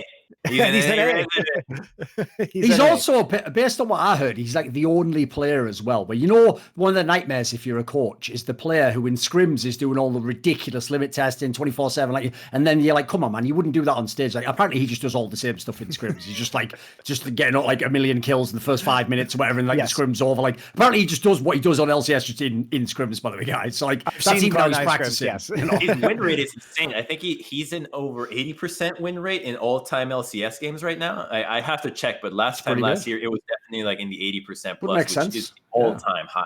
It's unreal. So let's get a temperature check on the $10 million allegedly Perkz experiment that's going on right now, because a lot of people were memeing on it during the lock-in tournament. It's been going pretty nicely. I think the expectations were not amazing for Perkz coming in, if you are reasonable, because he was swapping positions again, right? It was going to be synergy with the new team that had a very fundamentally different play style under Niski than it has with him, but he's been bringing very Perkz-like mid Tristana picks in. They've really developed a unique play style over time based around him. And even though a lot of times maybe his laning phase doesn't go great, there have been memes about like his Yone play and everything like that. But that said, you didn't hire him to be a lane dominant player. That's no, right? Yes. You hire him because you want his ability to shot call in the late game. He's like a significantly better version of High. He's like High with the champion pool, right? And that has been working very well because they've been able to engineer comebacks. They've been able to get into these games and have him be extremely effective in mid to late game fights. Still clutch as fuck as well, by the way. Still clutch as fuck, which is really what you paid that money for. Let's be real. Yeah. I mean, because I agree. I actually, dude, I feel like people don't remember Perkz in the early years. Because the problem is, right, one thing we all love to do is watch a highlight clip, right? So if you go watch a highlight clip, it's just going to be all kills on Cassiopeia, LeBlanc, like he's just wrecking everyone. It's, oh my God, is he like Faker or something? It's like Perkz' game to me was like an all-round game. That's the thing I've always been impressed by. It's consistency. Like as Monty's saying here, Perkz has to be one of the best players ever when he's having like a 7 out of 10 day. He'll just find a way to make that into something. And also, he's a player that knows how to play from behind. So if you just give him a chance to get back in the game, he's clutch as fuck. But he's not going to come in like people think, like, you know, Bjergsen coming in season 4 when he's just going to like smash everyone constantly. Yeah? That's like an unrealistic expectation. That's not his game right now. I mean, he's going to get better at playoffs, just as G2 always gets better at playoffs. But I respect so much that he picks a LeBlanc into the Monte, just says, yeah, I can shit on him.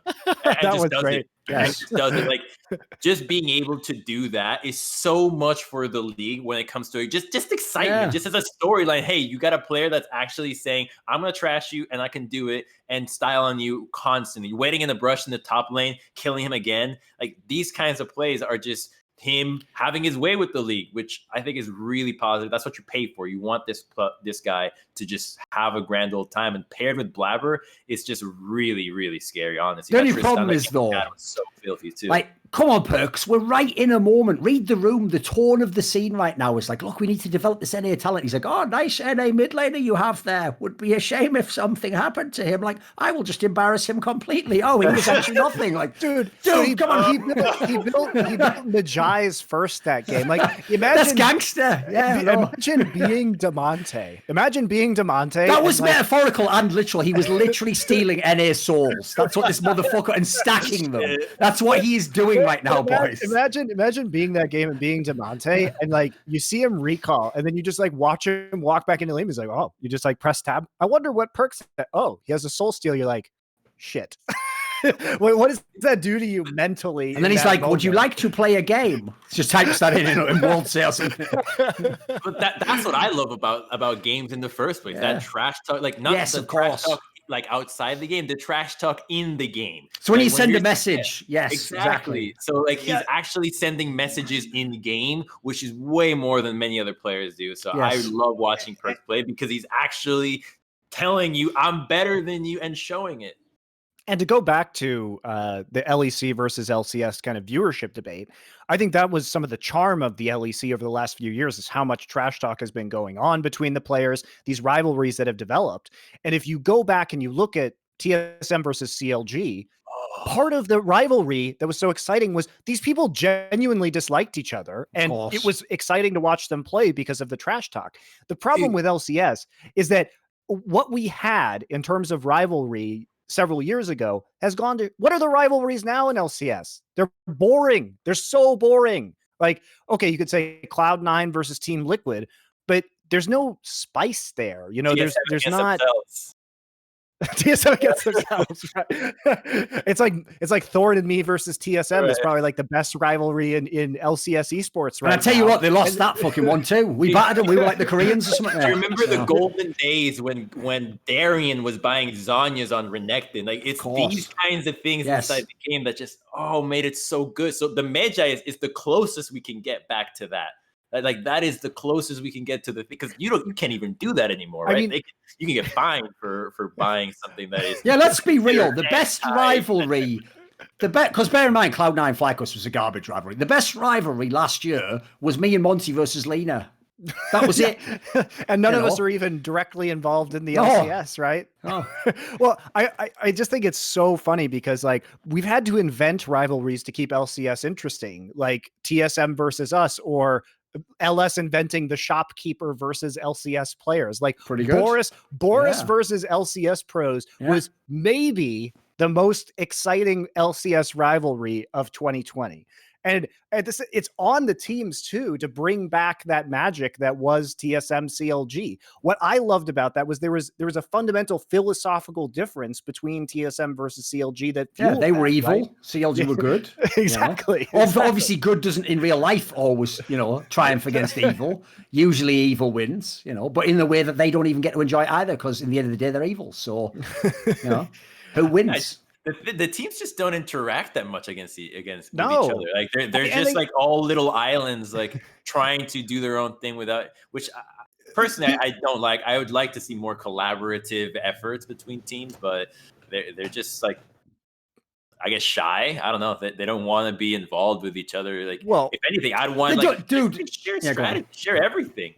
They also don't have any branding. Let's be real. Like, every single LCS org is like, "Hi, I'm a generic megacorp who has $10 million, and I'd like to, I'd like you to know that I represent all the same philosophical values as you at home. I support these charities, and here are my players. Some of the players you've seen before, and a rookie that you haven't. Hope I make worlds." Like, it's got to be more than that. You can't have 10 people like that. Like, you know what the stupid thing about TSM is? They only actually flex and like trash talk because they actually are douchebags. They should just actually make that their brand. They should actually call themselves the Evil Empire. I'm not joking. And literally be like, we're the most hated team, but we're the most loved by our fans. I'd go with that. I'd make yourself the villain, You know what's the most compelling?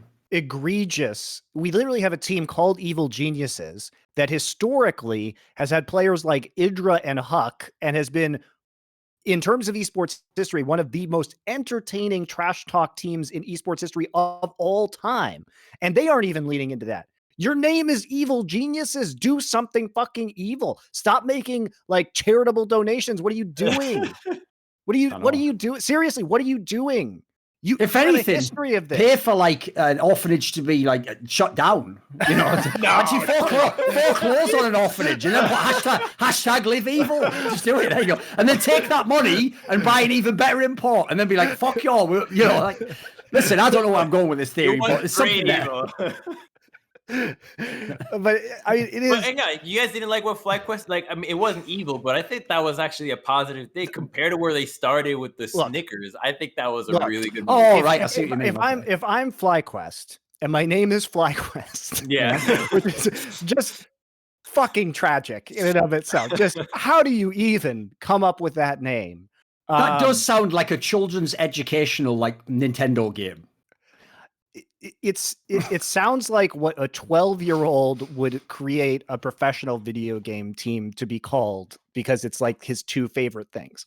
But anyway, I think if you have that name and you have those unfortunate colors and you have that unfortunate logo, big credit to them that they figured out a way to do something with it, right? I'm not trying to shit on FlyQuest because it wasn't the current people in charge who decided on that, right? They came into the org. This was the hand they were dealt. They did about as much as you could with their pretty brand. Good job so far, yeah. Yeah. So it's not a knock on them. And yeah, but this is the bar that has been set. This is the bar that has been set, guys. FlyQuest may have had the best marketing campaign of 2020, and they are called fucking FlyQuest. Okay? That's not acceptable. Right? What are the rest of the teams? You got owned by a team called FlyQuest, every other branding and marketing team in the LCS. How did that happen? I mean, you guys are out. You guys see a lot more outside of the scope of league, and I mean, all these other teams are so involved. Like, they're probably more hands-on. Like, they're very hands-on in the other aspects, right? Like, 100 Thieves. Like, how many more things are they focused on besides League of Legends? How many more things are teams like TL? I mean, the list goes million on. Games, so, yes, CS:GO. Yeah, so I feel like a team like TSM is kind of in that same boat where what we see, we are like, oh, you must be entirely focused on League of Legends, and this is the attitude you have. Well, like, in their entire business model, League of Legends is still a fraction of what it is compared to what they can get from Fortnite and influencers and streamers and these other elements. So I think that's also what's very odd for the community to view, because they view it, they're only committed to League of Legends. They see and expect that from the teams, but the teams are such a multifaceted organization that to them it's like this is one area of many. Here's the problem, Crumbz. None of them think about the branding. They all just try to be the best team, right? Like, for example, if you're going to be called 100 Thieves, why would you then just approach a team through all the correct methods and just purchase for their players? Poach them, you idiot! It's in the name! You're supposed to get them. They just join your team and you go, ooh, it's weird how they joined. I wasn't in Cancun with them over the summer. You know, like, live up to the name. That's all I'm saying. Just live a little bit. Live a little bit. What I don't understand about okay, so the best team, though, that's living to the name, CLG. No one does it like that. No one will ever beat that team. That indirectly, it's also the most cursed name ever. But it's indirectly the most genius branding of all time, isn't it? Like, I know. It's so bad. What I don't understand about 100 Thieves is that they've never done any, like, this is how low the bar is in esports, everybody is going out there and getting hyped up off of their merch drops, right? Which they intentionally limit, right, so they can sell out. Otherwise, they wouldn't do that. Let's be real. Like, all their promotion is just fake hype and fake scarcity. That's 100% true. But have they ever done anything with any kind of like Thieves branding? Have they ever leaned into their name? I can't think of a single time. They're just like, our name is 100 Thieves. It has nothing to do with our actions or our brand. Here's a hoodie made in China. Please buy just the thing that they call like the reality show, the heist or whatever. Yeah, I think that's about it, isn't it? Yeah, which has nothing to do with a heist, right? Yeah. What are they heisting? I mean, I guess Golden Guardians players. So it ended up being accurate, but they were doing oxygen out of the room when they drops in there. I don't know. You know what actually be really sick? A campaign from the 100 Thieves where they actually compare their team to every other team and trying to steal their fans. Like, we're gonna go out there and try to steal our fans. That's a great idea. Here's 100 Thieves versus TSM. Here's why you should be on 100 Thieves and not on TSM. Yes. I just compare every single team and be like, here are all the fans we stole. There you go. Sick. That would be.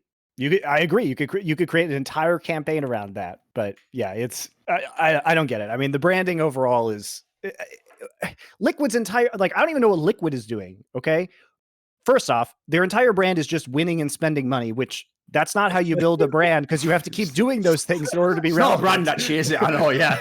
Is spending money a personality trait? So, there's that issue. There's that issue, which I fundamentally disagree with. But, the other problem is, like, I understand historically why their logo is a horse, because I've been on teamliquid.net since the early 2000s when the banner was a horse, but it has nothing to do with the name Liquid. And then on top of that, every deal that they make is them just basically putting their brand and underneath another intellectual property. So it's like, we have Marvel. I don't see Team Liquid anymore. I just see like Captain America. And then they're like, look at our Naruto drop, which is just, it's just Naruto. It's not Liquid at all. There's nothing to do with Liquid. It's like Naruto characters with a horse in the background for a team called Liquid. Like, how far away from reality do we have to get? There's just so many, it's like fucking marketing inception at this point in time. Like, buried somewhere beneath Naruto and a horse is Team Liquid. Like, what is that? So, I mean, I'm sure you know this better than I do, but isn't TL the team with the most stacked investment in the league? Like, they have the Axiomatic and a bunch of other billionaires inside. I mean, they all have this investment now. Like, what is the definition? Everyone has it. All right. What is it? Like, Cloud9 has like WWE. They've got a ton of people, right? So it's like, I don't know how you would quantify who has the most stacked. They all have very stacked investment, I guess, is the answer. But anyway, I have to go in 5 minutes. So what's the last 5 minutes? What's the last 5 minutes? Because what are the last 5 minutes? You pick a topic. Do you have a parting message, mate? We got 5 minutes left. I have to go in 5 minutes to do the Crackdown, mate, because that's the life I'm on. I'm like those Koreans, mate, just on that grind. You all do the talk shows, you go and have a comfortable port with Frederick Brion right after this game. I have to go and work, mate. Someone's got to work for a living, We'll host the Crackdown out of this show. By the way, even if they never do anything else in League of Legends, we have to keep doing something with Frederick Brion. Everything about the name is so stupid. Dude, all the new names in the LCK, you have to come up in all of them, right? Because they're all bizarre now. We're talking about marketing. Here's what we should do. Let's have an art competition to create the character of Frederick Brion. Who is he? Who is he? Who is Frederick Brion? Create a backstory as well. Write a little, write some flavor text for who he is. Like, what did he do in his life? Why did he get? What powers does he have? Or what does he do? Yeah, exactly. It'd be amazing. I know. Yeah. So we'll announce the art contest for Frederick Brion, and then we will give it to the LCK team as their new. We'll mascot. send it to them. Yeah. So we will do their marketing for them. There you go. And then what we want you guys putting our money where our mouth is, exactly. Is to once we find a winner of the Frederick Brion branding competition, character competition, we'll give it to them, and then we will spam it mercilessly. Yes. Hopefully we'll have different versions of Frederick Brion, just like we had Sad Plane, where there's like happy Frederick and then sad Frederick, depending on their fate and what goes on with the team. If they're going to take Jin Air players and they're going to play like Jin Air super boring, then they're going to get Jin Air memes. Like, we have to keep the tradition alive. That's the goal. You guys remember that old painting that was like a meme of the you just got trolled, like this really old school guy with a hat that's just looking really sly. I think that's exactly what I think of Frederick Brion. That to me is it. You don't need to draw anything. That's the guy. All right, so we'll get that rolling. We'll let you go to the Crackdown. We'll host Crackdown out of this channel afterwards, so we'll keep it active just to make sure you guys can enjoy that. Who's on Crackdown this week? Jesus, right? Yeah, Jesus from SK, the coach of SK. That's right. Perfect. Ooh, that's a veteran in the scene. Not bad. Also great on these kind of shows, so you guys won't want to miss that. We will be back with this show. So it'll be on Mondays at its old time, which is 11 Pacific, 8 Central European time, 2 Eastern. I'm not sure when daylight savings is going to take effect. I think soon. But regardless, that'll be when it's on. It'll be on March 15th will be the next episode, because I am going skiing next Monday, so I will not be around to do the show.